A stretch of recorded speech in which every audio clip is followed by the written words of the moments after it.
She thought she was just buying an old bus, a rusted, forgotten shell from the 1950s, something she could fix up, something to keep her mind busy after the divorce tore her life apart. But the moment Clara turned the ignition, the past whispered awake. Hidden inside its ceiling, wrapped in velvet and dust, lay $70 million worth of gemstones, buried by a man who vanished without a trace. And now, the world that once broke her heart was about to chase her down for what she'd found. Because some treasures aren't meant to be discovered, they're meant to stay buried.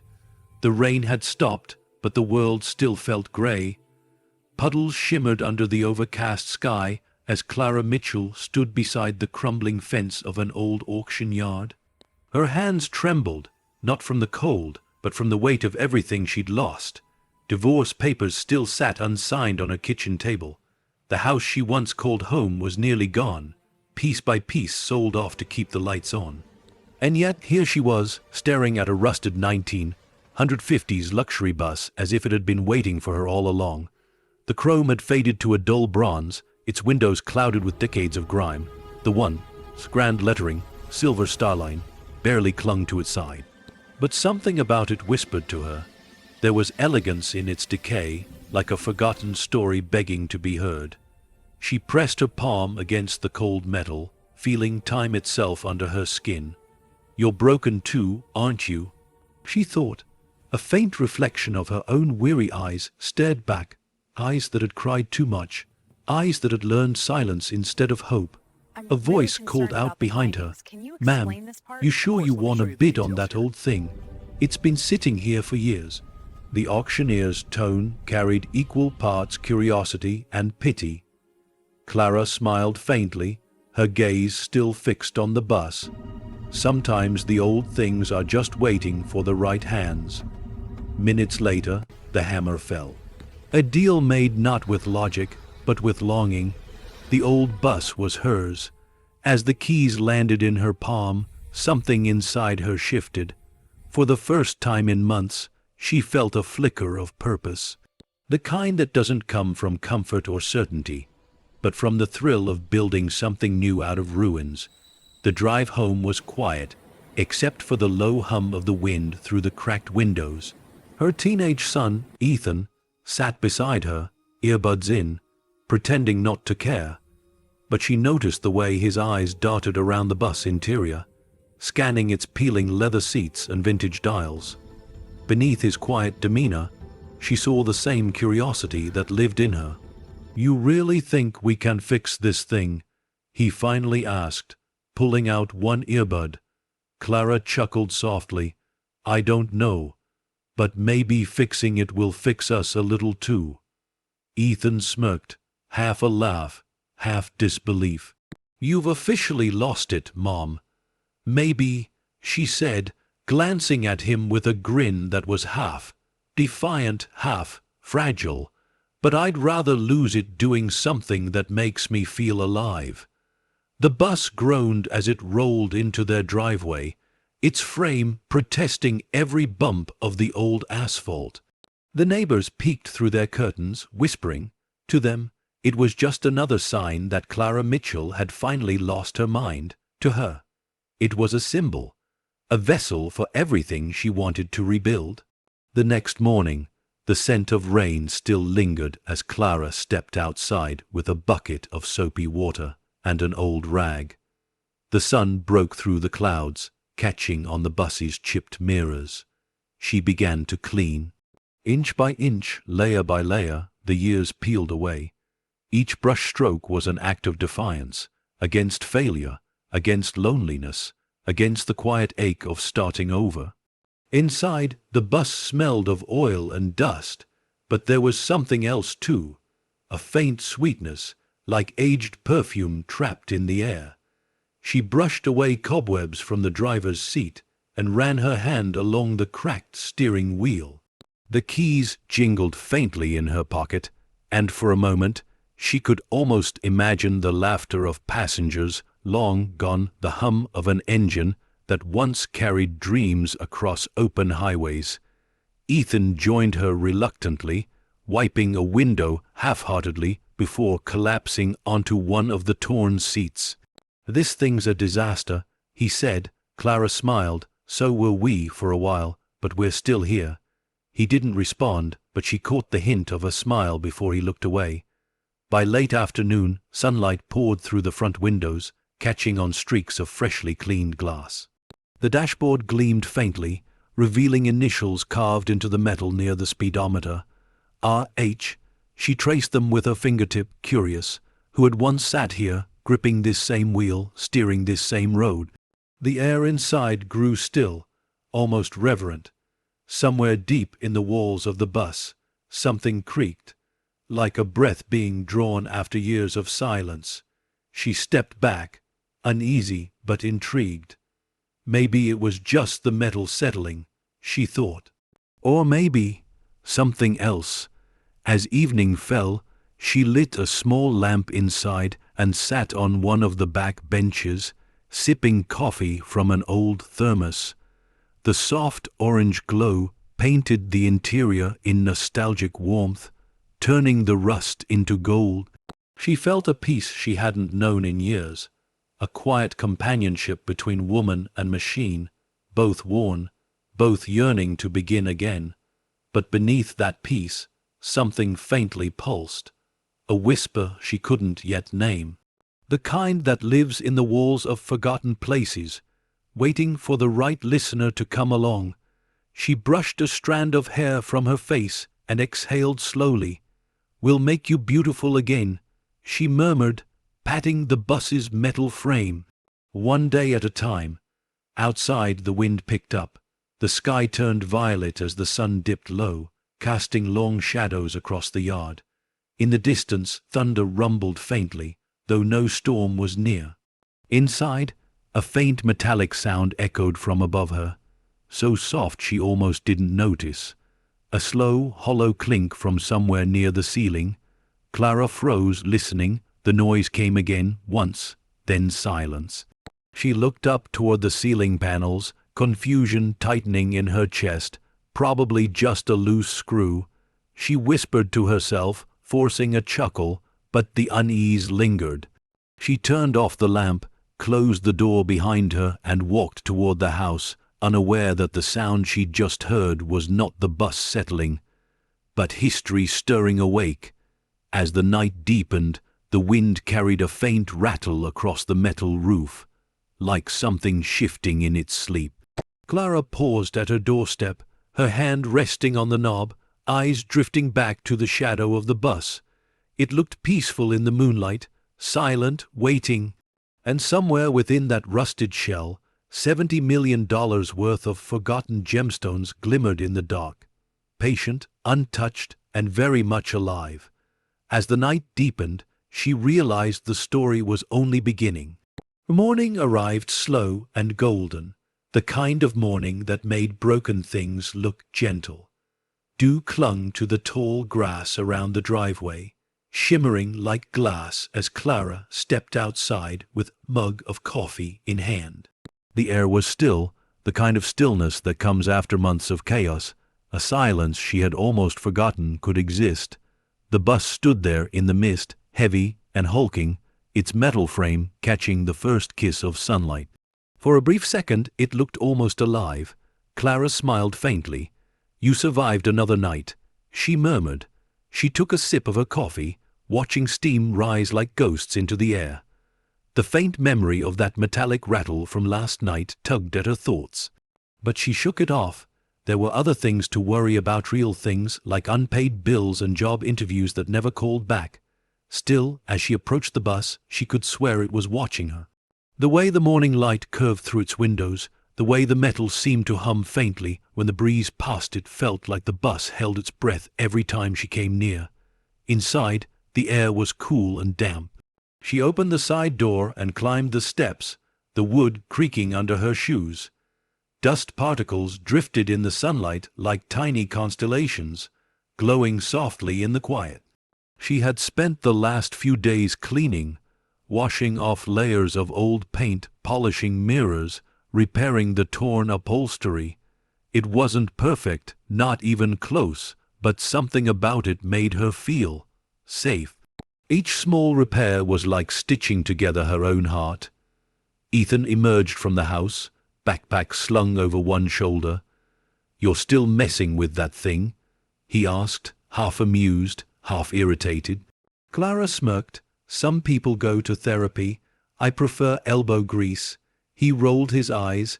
"Just don't forget to pick me up from school this time, okay?"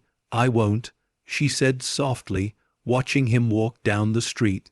His figure faded into the morning haze, leaving her alone again with the machine that had begun to feel like a secret friend. She climbed into the driver's seat, running her fingers over the carved initials again. R.H. The name meant nothing yet, but it stirred something in her. Who had owned this bus? Who had ridden it before time buried their story in rust? Her hand brushed against the dashboard, and a thin film of dust lifted into the air. Underneath, she noticed something faint. Tiny letters embossed on a brass plate near the ignition. Silver Starline No. 217 Santiago Route, 1961. She frowned. Santiago. The name felt oddly heavy, even sacred. Maybe it was nothing more than an old travel line, but she couldn't help the chill that crept up her arms.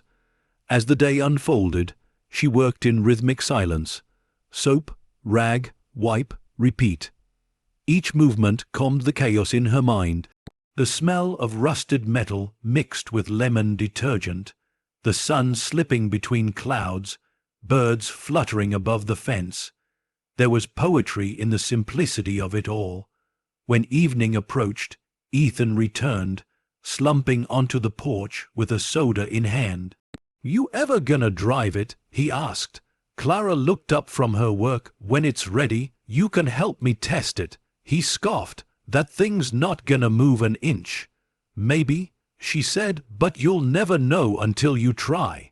He gave her a reluctant smile, small but real. For a moment they looked at each other and understood without words. This bus wasn't just metal and wheels. It was hope, something for them to build together when everything else had fallen apart. That night, after Ethan had gone to bed, Clara sat on the bus steps with a blanket wrapped around her shoulders.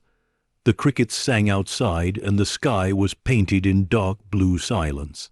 She stared into the bus's hollow interior, the reflections of the streetlight flickering against the windows like candlelight. She thought about her marriage, how quickly something solid could turn to smoke. The nights of quiet arguments, of pretending for her son's sake, of losing herself piece by piece until even her own reflection felt like a stranger's. But sitting here now, surrounded by the scent of dust and engine oil, she felt something stir, a strange peace that came not from what she had but what she could build. The world had taken everything from her, yet somehow left her with this, a relic, a chance. Her fingers brushed against the steering wheel once more, and again the faint metallic sound echoed above. Clink. This time she froze. The sound wasn't random. It had rhythm, weight. Like something solid shifting in the ceiling, she stood slowly, eyes fixed on the top panel near the rear of the bus. The light above flickered as if reacting to her attention. Another sound, a softer thud. The air grew thick. Every creak seemed louder now. The stillness pressed against her eardrums until she could hear her own heartbeat echoing back. She reached up, her fingers grazing the seam between two ceiling panels. There it was again, barely visible in the glow of her small lamp, a thin, uneven line running the length of the ceiling, a hidden compartment. Clara swallowed hard, backing away.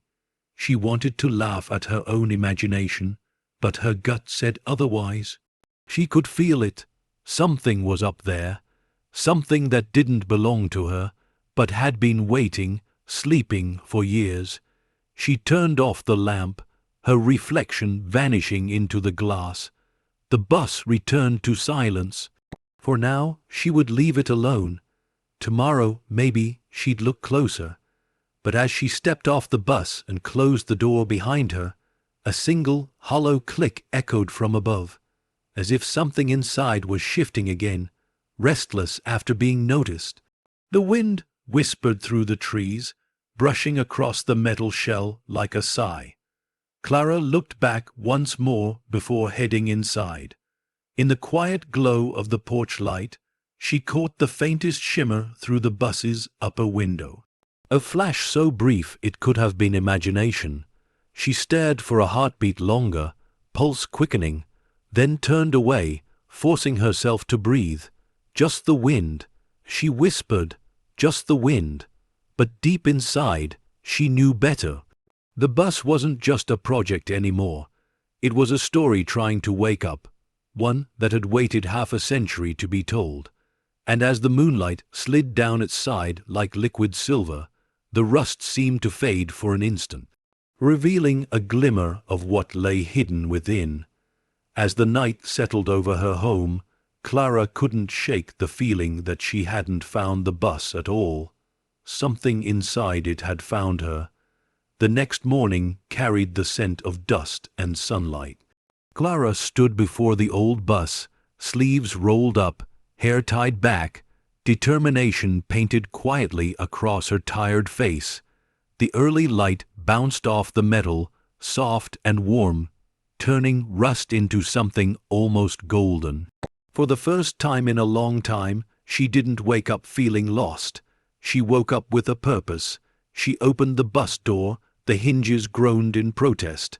The stale air hit her, oil, leather, a faint sweetness she couldn't name. It smelled like a story waiting to be told. She climbed inside, set down her tools, and let her fingers trail along the window frames. Dust marked her palms, but she didn't mind.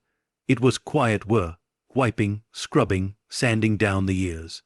Outside, birds sang in the distance, their songs carrying through the open windows. Every scrape of her brush echoed like rhythm, the slow heartbeat of something coming back to life.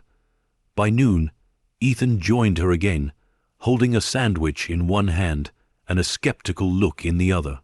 "You know, most people buy cars that actually run," he teased, settling onto one of the worn seats. Clara smiled without looking up. "Most people settle for what's easy. I'm done settling." He took a bite, chewing slowly. "You think this thing's gonna fix everything, huh?" She paused, setting down her brush. "No," she said softly, "but maybe it'll fix something." He didn't reply, but the silence that followed wasn't cold. It was the kind of silence that sits between two people who both understand pain, even if they never talk about it. Hours passed. The bus began to reveal its former self-faded crimson upholstery beneath layers of grime. Brass fixtures dull but still elegant, small compartments with latches that clicked like whispers. Every discovery felt like uncovering a piece of history, and with it, a piece of herself. When she reached the back corner, she noticed something strange. Tiny engravings along the edge of a seat armrest. She leaned closer, numbers worn almost smooth by time, 06-14-61. She whispered the date under her breath. June 14th, 1961. What had happened that day? Why mark it here? She brushed her thumb over the inscription and shivered. Somewhere, a memory she didn't own seemed to flicker behind her eyes. Flashes of a woman's laughter, sunlight streaming through the windshield, a song on the radio she couldn't quite place, and then gone. Clara shook her head, exhaling slowly. "You're getting sentimental," she murmured. She stepped outside for air. The afternoon heat shimmered across the yard, carrying the faint scent of motor oil and blooming wildflowers.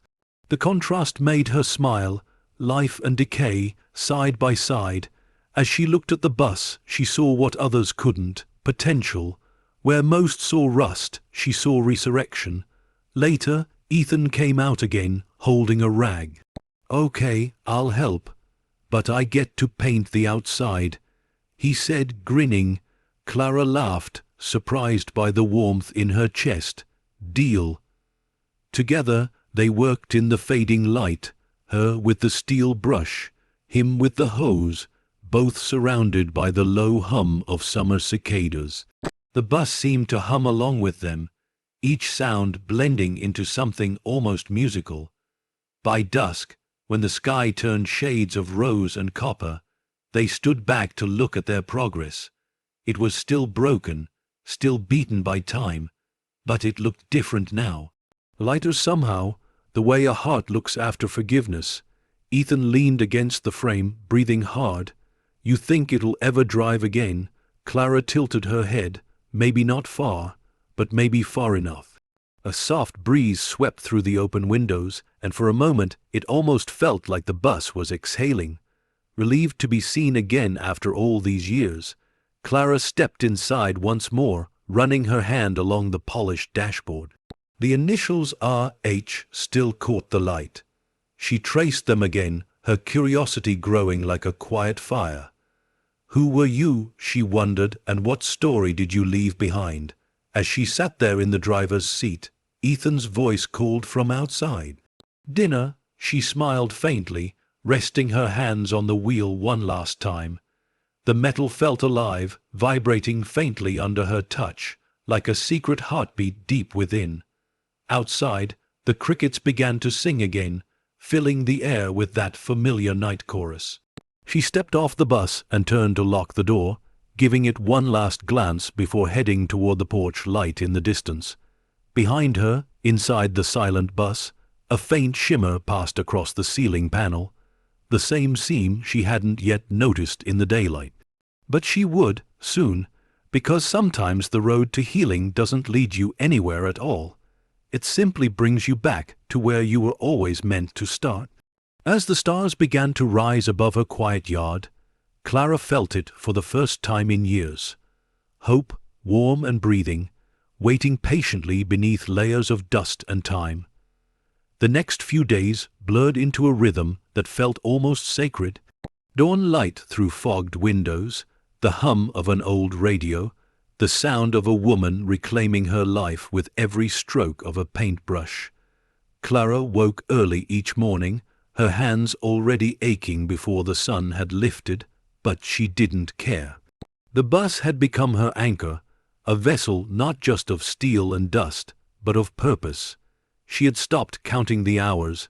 Time moved differently here. She worked until the scent of rust gave way to polish, until her reflection began to glimmer faintly in the glass.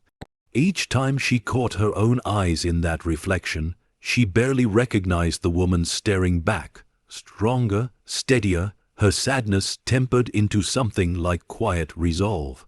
The bus was slowly remembering who it once was, and in doing so, it was helping Clara remember too. By the fourth day, Ethan's reluctance had softened into habit.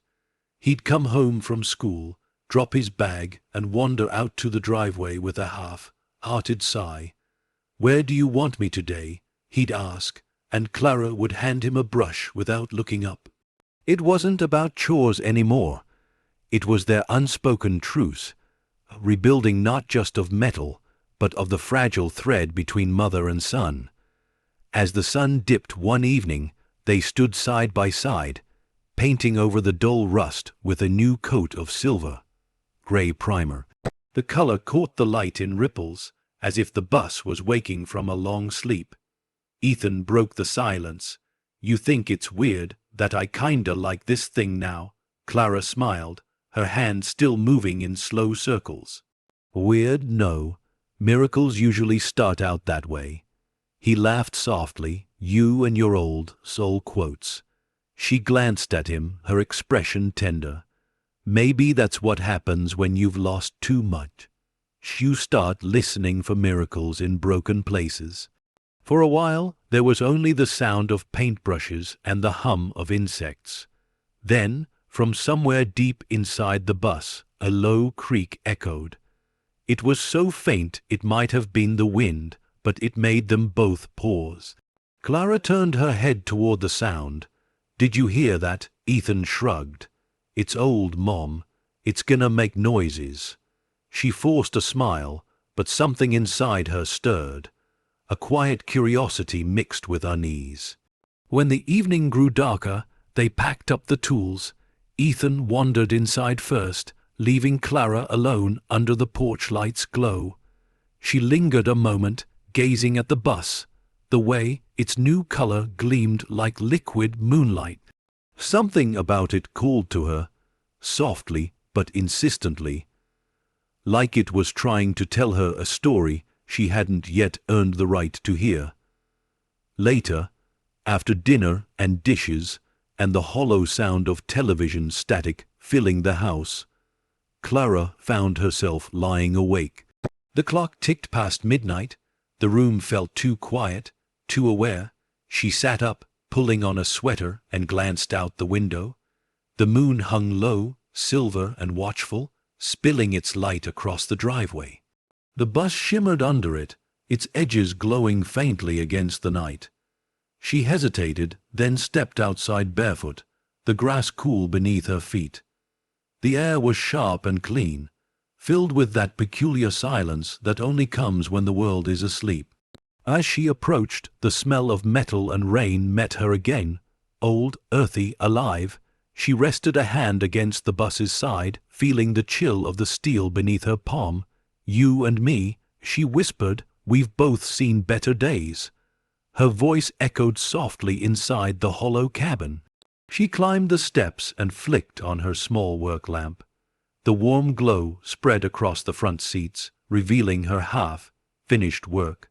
The cleaned mirrors, the newly polished handles, the seats patched in uneven stitches of leather. It looked less like a machine now, and more like a memory. She ran her hand along the dashboard one more time, her fingers tracing the brass plate that read Santiago Route, 1961. She thought about that date again, that odd engraving she'd found earlier.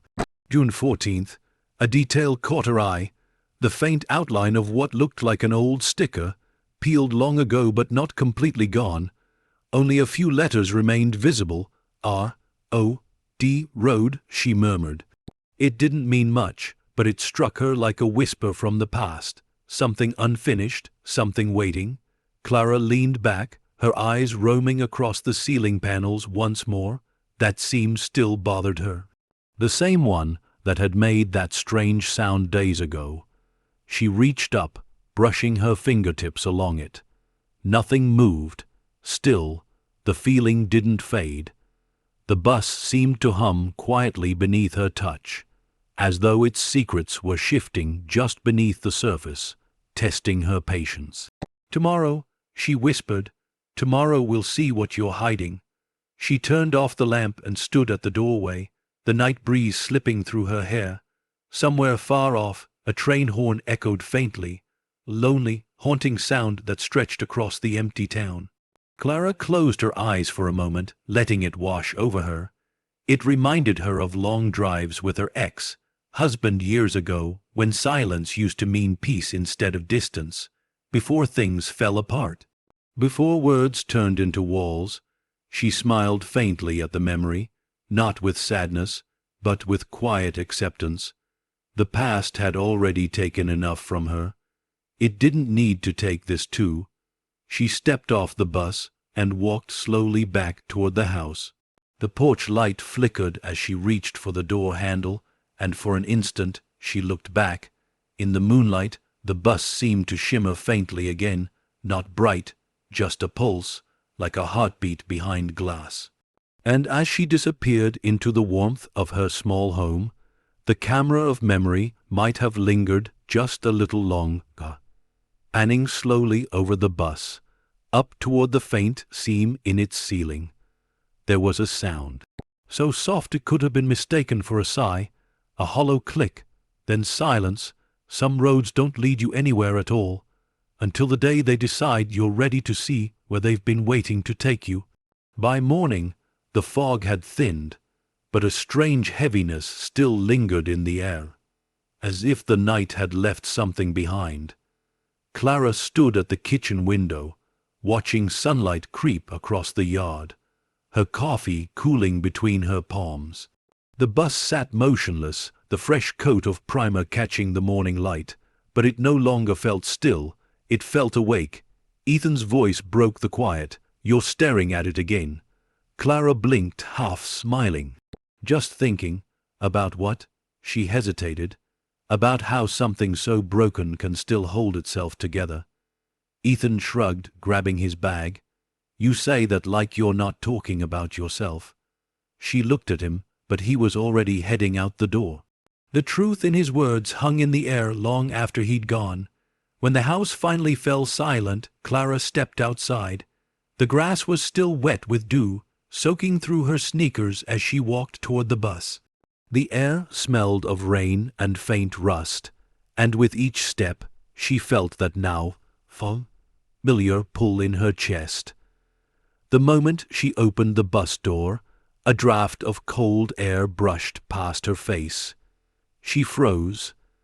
The temperature inside was different, sharper, cooler than the morning outside. Something had shifted. She climbed the steps and stood still, eyes sweeping across the quiet interior. Everything was as she left it.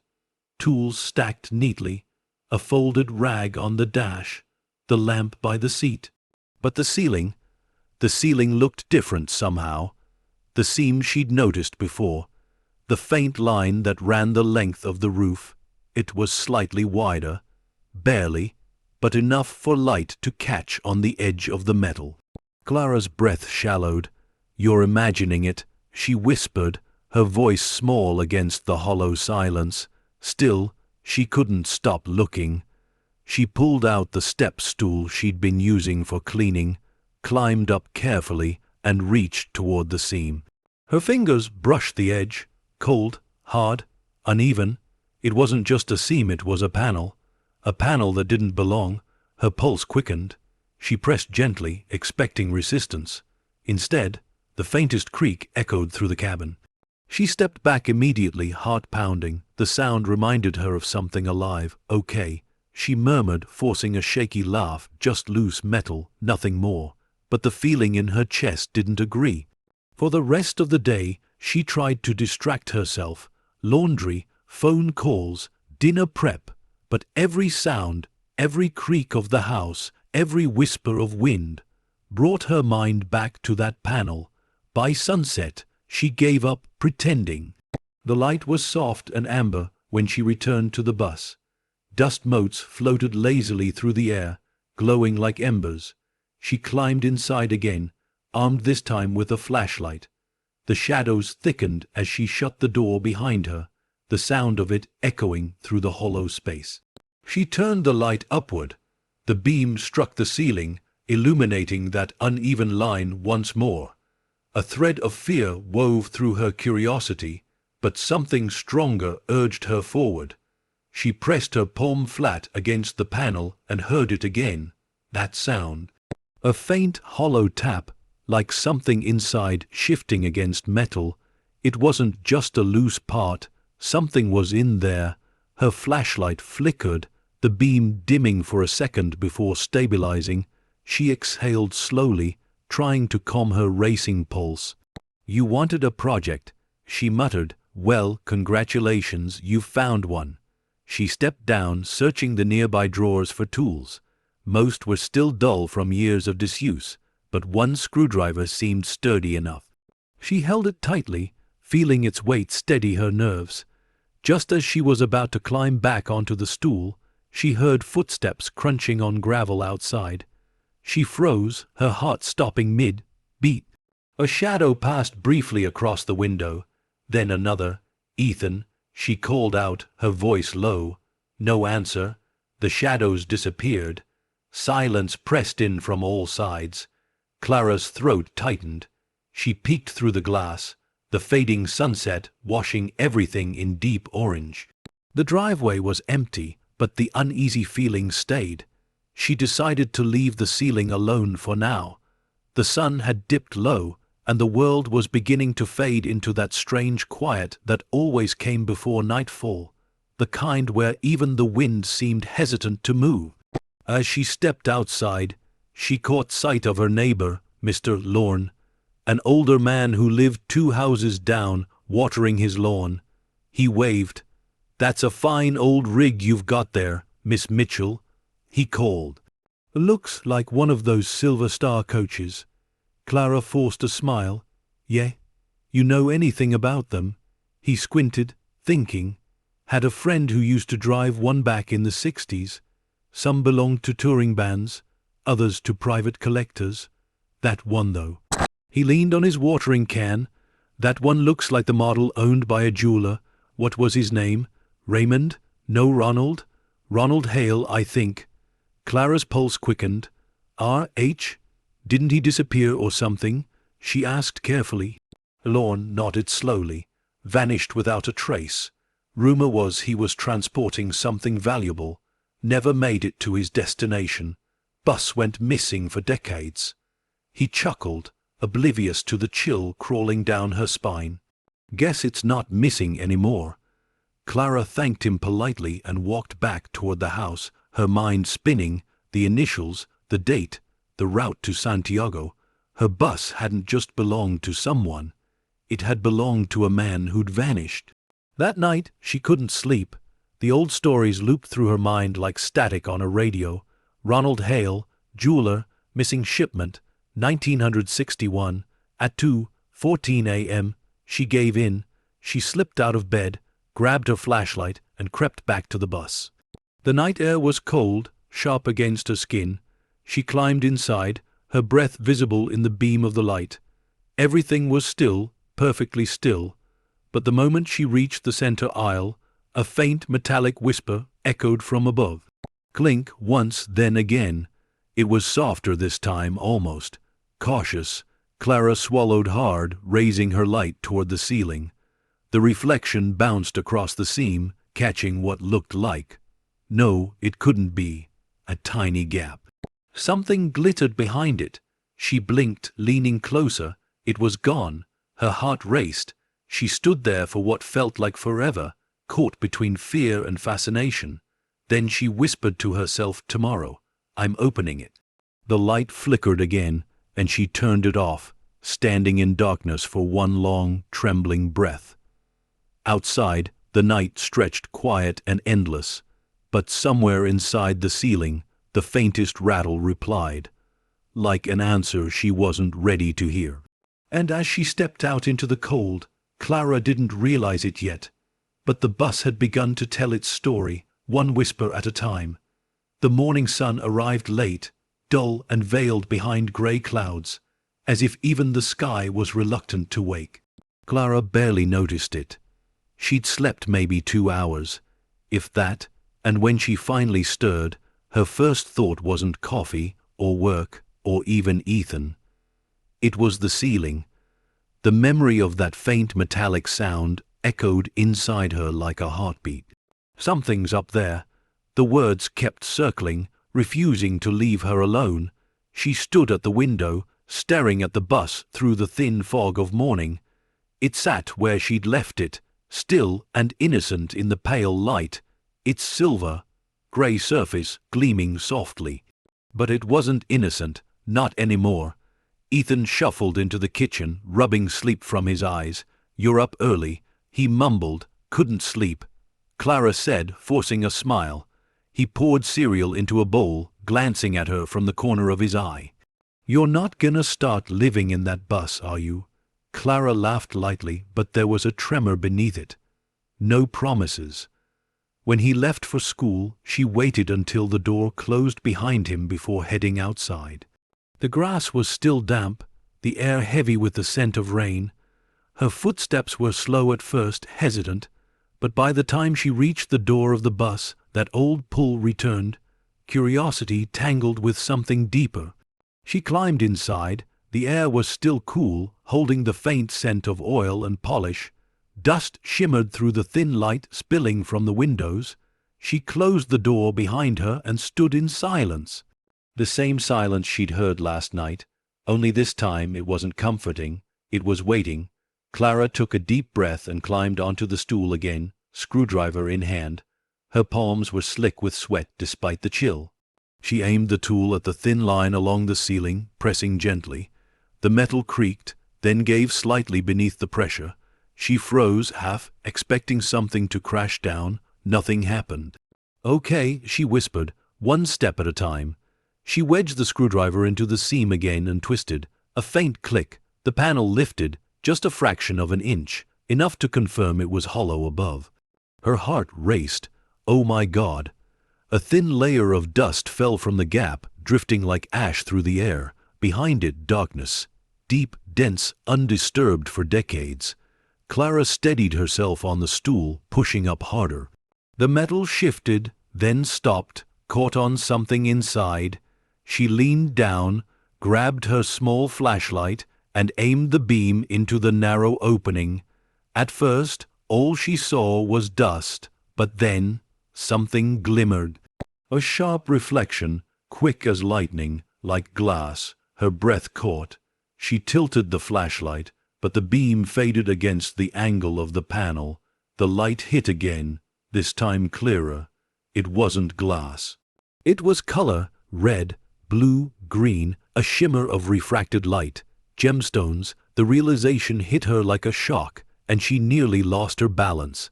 The flashlight clattered against the floor. Her hands trembled as she stepped down, staring at the ceiling as if it might breathe. She paced the narrow aisle, whispering to herself, "No, that's impossible. It can't be." But it was. Everything suddenly made sense.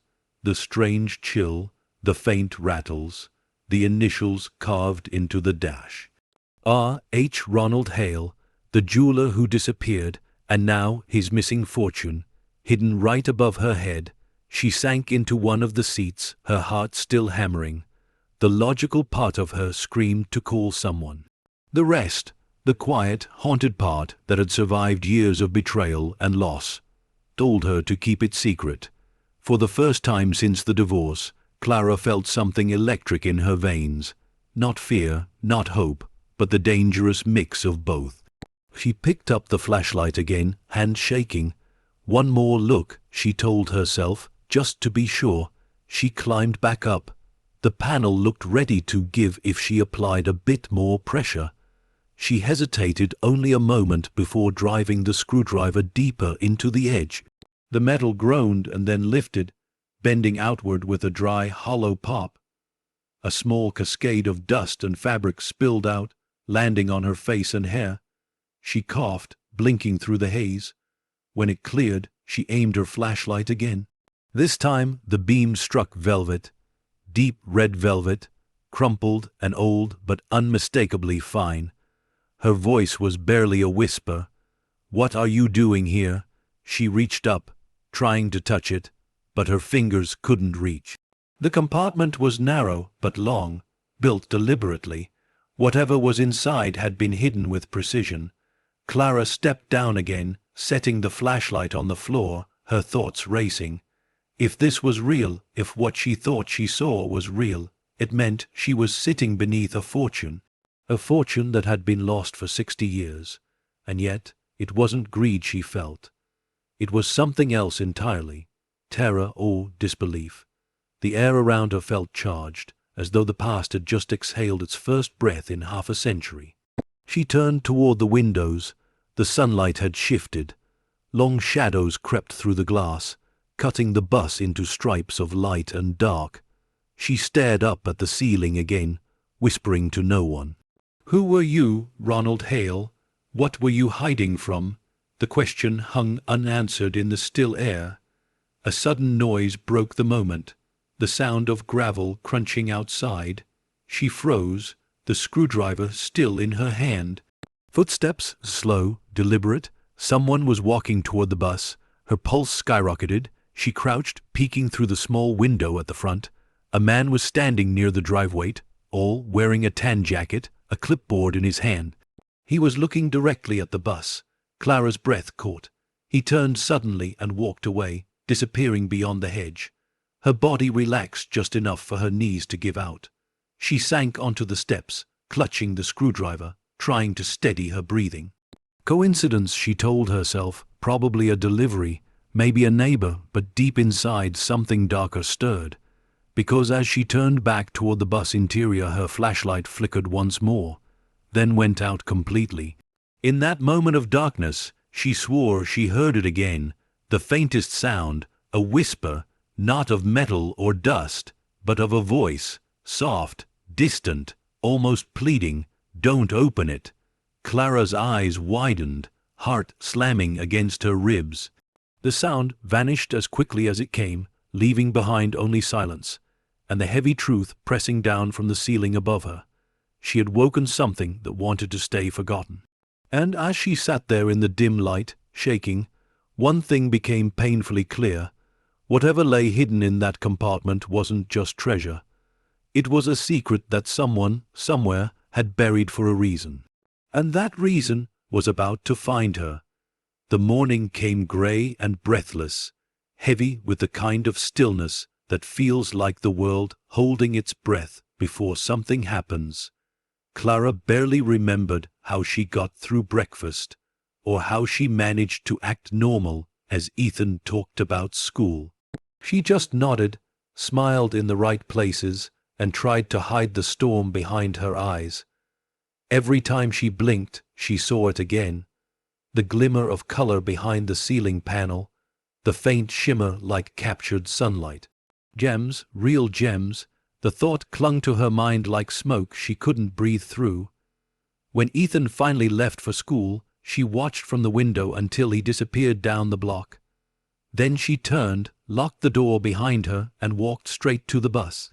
The air outside was cold, sharp, as if trying to wake her from a dream, but this wasn't a dream.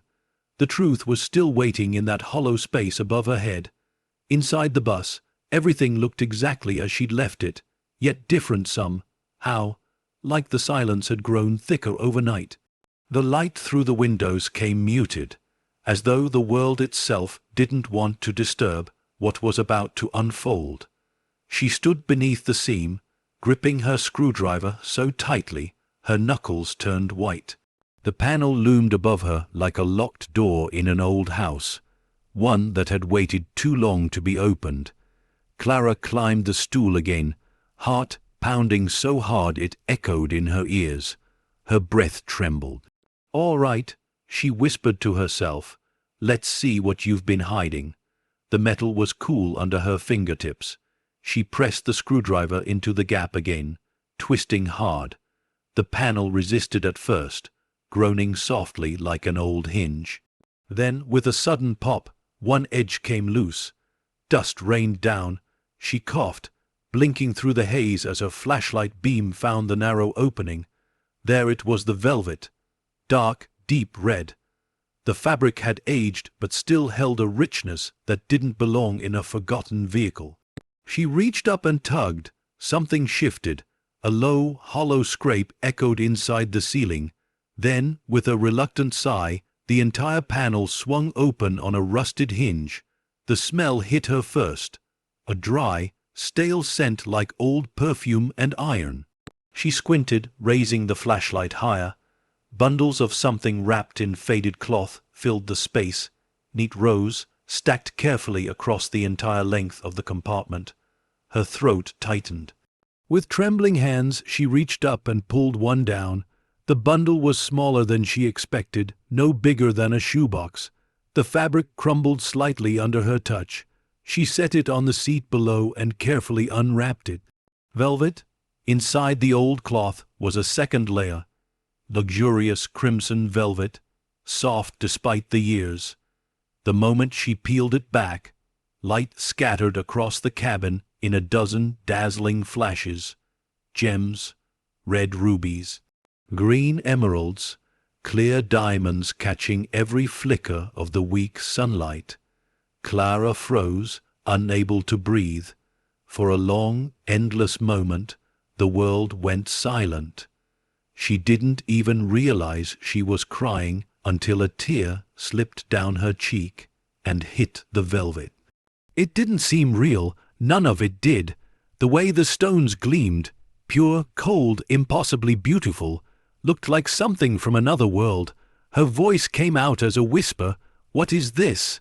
She lifted one of the gems between her fingers. It caught the light and scattered it into tiny rainbows across the ceiling. Each color danced over the walls, turning the rusted shell of the bus into something holy. She laughed, a sound half awe, half disbelief. "You've got to be kidding me." But then the laughter died, the weight of it, the truth of it, settled on her shoulders like ice. This wasn't just treasure, this was history, secrets, maybe even crimes. Her hands began to shake. What had she found? For a moment she thought about Ethan, about the bills on the counter, the mortgage notices, the empty spaces in the pantry. $70 million worth of Gemsiv, that was what this really was, could change everything. It could fix everything. But another thought crept in, darker. What if someone was still looking for them? She turned the gem over in her hand. It was perfect, too perfect. It hadn't dulled with age. Whatever these stones were, they'd been sealed tight, preserved from time itself. Her flashlight flickered again. The light hit another part of the ceiling, and she noticed something else. Engraved faintly into the metal panel she had just opened, numbers, coordinates. Clara's pulse quickened. She whispered them aloud. 32 degrees N, 106 degrees W. She didn't recognize them, but they sent a chill crawling up her spine. Her gaze drifted back to the velvet-lined compartment. Dozens of pouches still rested inside, untouched. She counted quickly, 10, 20, maybe more, each one a potential fortune. Her knees gave out, and she sat heavily on the nearest seat, the gem still glowing faintly in her palm. "This isn't happening," she said to herself, voice trembling. It's not real, but it was. The bus hummed faintly beneath her, as if it knew. She wrapped the gem back into its cloth, hands fumbling, heart still racing.